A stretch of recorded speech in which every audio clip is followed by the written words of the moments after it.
മറ്റുള്ളവർ ചെയ്ത തെറ്റിനാണ് തന്നെ പ്രതിയാക്കിയത് എന്ന ന്യായീകരണവുമായി 10ാം ക്ലാസ് ചോദ്യപേപ്പർ ചോർച്ച കേസിലെ മുഖ്യപ്രതിയും യൂട്യൂബ് ചാനൽ ഉടമയുമായ മുഹമ്മദ് ഷുഹൈബ് തന്റെ കാർ സുഹൃത്ത് ഓടിച്ച് അപകടമുണ്ടാക്കിയാൽ തന്നെയും പ്രതി ചേർക്കുമെന്നും ചോദ്യപേപ്പർ ചോർച്ചയിൽ തന്നെ പ്രതി ചേർത്തത് അങ്ങനെ കണ്ടാൽ മതിയെന്നുമാണ് വാദം. യൂട്യൂബിൽ പങ്കുവച്ച വീഡിയോയിലാണ് മുഹമ്മദ് ഷുഹൈബിന്റെ ന്യായീകരണം. ചോദ്യപേപ്പർ ചോർച്ച കേസിൽ MS solution CEO Muhammad Shuhaib അടക്കം 4 പേരുടെ അറസ്റ്റ് ക്രൈംബ്രാഞ്ച് രേഖപ്പെടുത്തിയിരുന്നു. ഏറെ സമയം ചോദ്യം ചെയ്യുകയും ചെയ്തു. പിന്നാലെ ഇവർക്ക് ജാമ്യം അനുവദിച്ചിരുന്നു. വിവാദങ്ങൾക്ക് ശേഷം ആദ്യമായാണ് MS സൊല്യൂഷൻസ് യൂട്യൂബ് ചാനലിലൂടെ വിശദീകരണം പുറത്തുവരുന്നത്. ചോദ്യപേപ്പർ ചോർച്ച കേസിൽ പങ്കില്ലെന്ന ന്യായീകരണമാണ് മുഹമ്മദ് ഷുഹൈബിന്റേത്.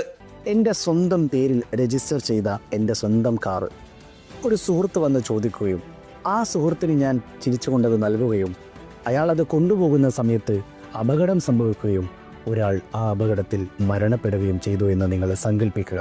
അങ്ങനെ വരാതിരിക്കട്ടെ. ആ കാറ് തിരിച്ചു നൽകുകയും സുഹൃത്ത് പോവുകയും ചെയ്തു.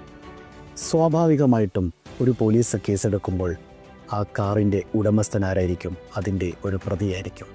ഇത് തന്നെയാണ് എനിക്ക് എന്നെക്കുറിച്ച് നിങ്ങളോട് പറയാനുള്ളത്. മറ്റൊരാൾ ചെയ്ത കുറ്റത്തിന് തന്നെ ശിക്ഷിച്ചു എന്ന് പറയുന്ന വീഡിയോയിൽ ചോദ്യപേപ്പർ ചോർച്ചയിൽ കൃത്യമായ വിശദീകരണം നൽകുന്നില്ല. 13 മിനിറ്റ് വീഡിയോയിൽ വിദ്യാർത്ഥികൾക്കായി വീണ്ടും ട്യൂഷൻ ക്ലാസുകൾ ആരംഭിക്കുമെന്നും പ്രഖ്യാപിക്കുന്നുണ്ട്. രാഹുൽ സുരേഷ്, 24 കോഴിക്കോട്.